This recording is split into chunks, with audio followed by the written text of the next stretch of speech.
All right, so Hong Kong has been in the news. It's been inundated. The media all around the world, and the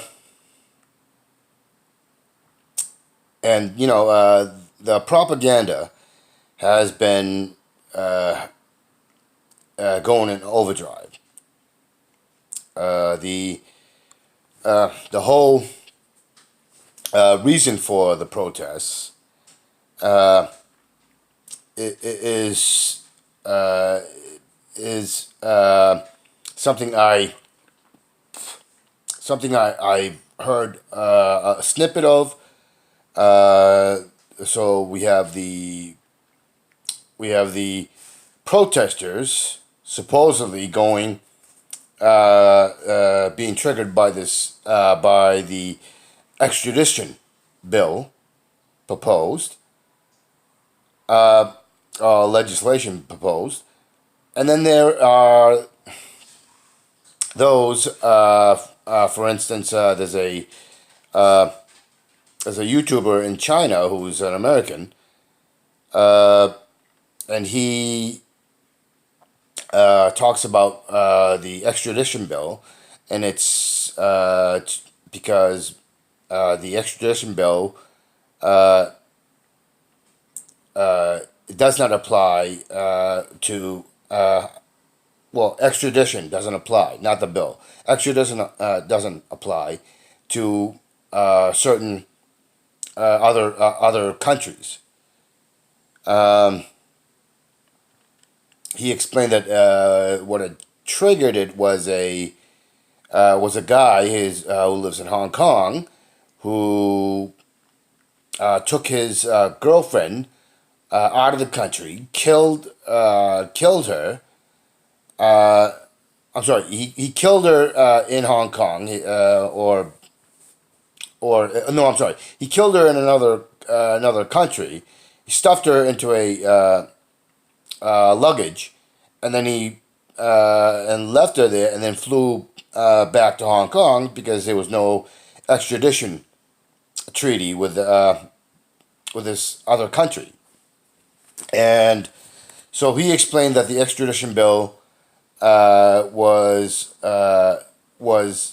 about extraditing actual criminals like murderers and rapists and all that other stuff, uh, and that it was just all blown out of proportion, and that China uh,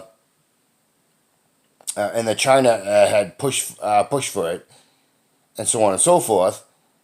Mainland China, that is. So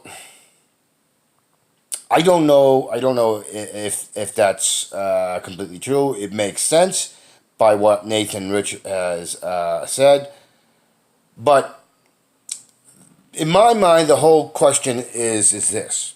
Not the question. The whole problem is this: is that Hong Kong, which was violently taken by the British with the help of the U.S. and the Europeans, and the Russians had some small part in it. Uh, so there were two wars, called the Opium Wars, and so it was a problem that the West, especially the British and the Europeans, ended up causing, which is their own economic issues, because they were buying things that they liked and wanted, and China was taking their currency, and they basically ended up nearly bankrupting themselves. So the Brits started smuggling. So basically, they were drug dealers and drug pushers and violent drug dealers and drug cartel, and they pushed opium, which got the emperor of China at the time worried, and basically said, "No, you can't do that," and so on and so forth, and which makes complete sense because you have a populace who is completely becoming addicted, and they were not being productive, and was causing health issues. So it makes complete sense. And the reason why they took Hong Kong is because Hong Kong has a warm water is a warm water harbor area. So Hong Kong was taken by violence, and so on and so forth, and every treaty that the Brits in the West made with China, they basically did just as the U.S. has done with the natives, the indigenous natives, is that they've broken every treaty, and so these were the thugs who did this. So this all comes to my point is that the protesters are talking democracy and so on and so forth, and they're putting up the British Union Jack flag and so on and so forth, and while I find that absolutely insane because it is the British and the West who promoted the pillage, plundering, and raping of the Chinese in Hong Kong. The exploitation all the way through, it was always the white British who had unequal favor in the law. The very laws that they said they instilled, but they did not apply. And the police, just like in the United States, favored the rulers.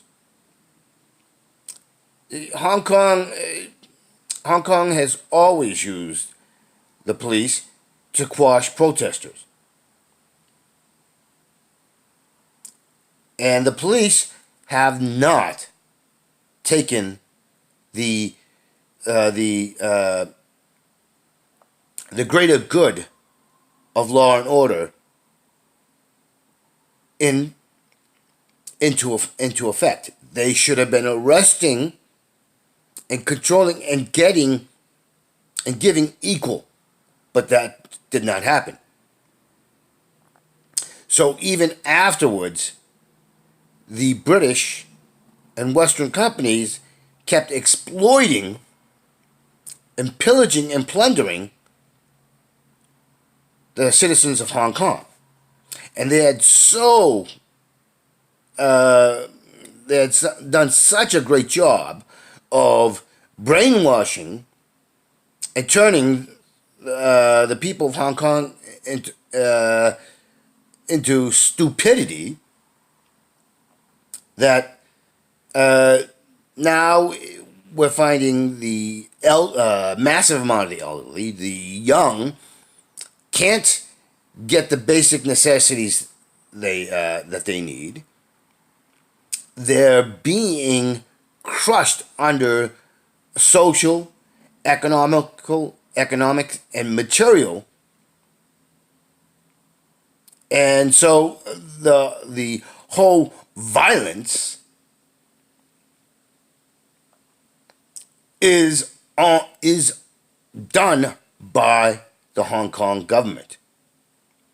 It is their violence. It is their injustices which has triggered the attacks, mostly on buildings. And the police deserve what they get because they are not standing up for their people, the ones they are supposed to serve and protect.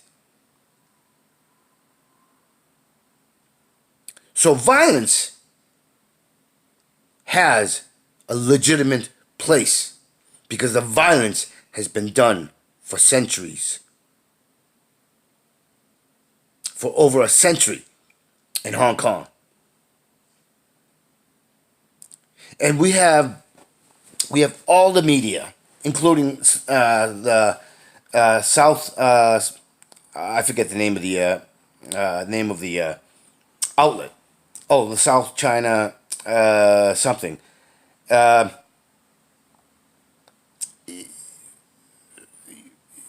Violence,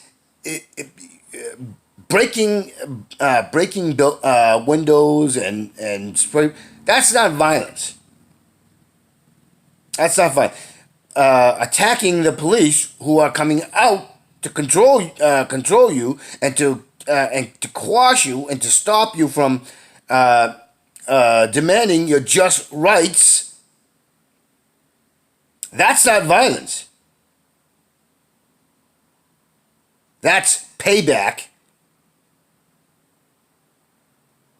You cannot call yourself police. You cannot say you serve and protect when you work for the oppressors, when you are the mercenaries. Rule of law must apply equally to all. When rule of law favors those in power, those who have money, those who have influence, then there is no rule of law. There is no inequality. There is no democracy. The whole dynamics is utter hypocrisy. It's stupidity on a world-class scale, which is something that we all deal with. And it's time to stop thinking that breaking buildings or windows or overturning vehicles is violence. Attacking the oppressors is not violence. The violence is living, subsisting, trying to get change, but not getting it and being more suppressed and oppressed. That is violence. When your dreams and aspirations are crushed, that is violence. And when it goes on for centuries and millennia, that is violence. There is a time when you say enough is enough, and the youth there are right. They're wrong to think that the British are any example of democracy and equality and freedom, because that is complete and utter bullshit.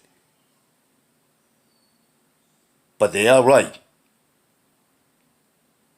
Self-preservation, enlightened self-preservation, dictates that you use violence.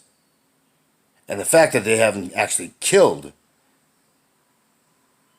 anybody, that they are attacking the very structures and pillars, that is not violence. The violence is the crushing that has been taking place for far too long. And it's happening in the United States. It's happening everywhere. The West is a pillar of evil. The West is a pillar of oppression. The West is an aggressive dictator. The West lacks morality, ethics, honor.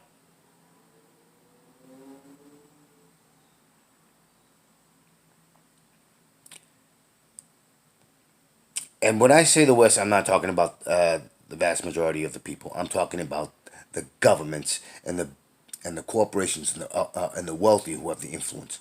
The true power.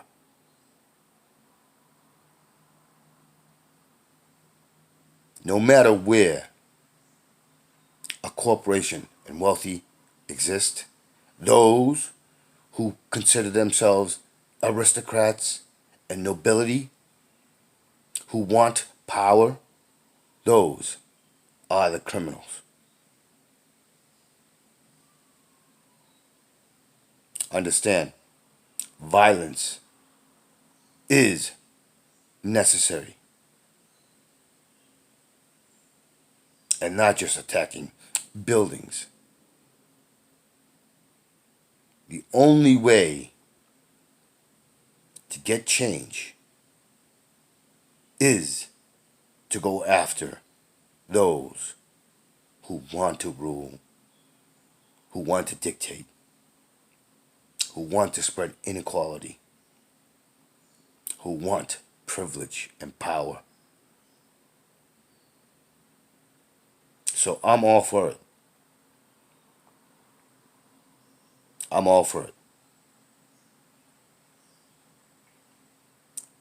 I just question the idiocy of propping up one of the worst atrocious and horrific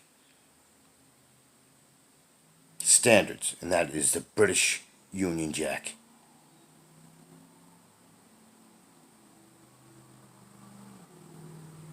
Don't use evil standards to prop up what you need to do. Think for yourself.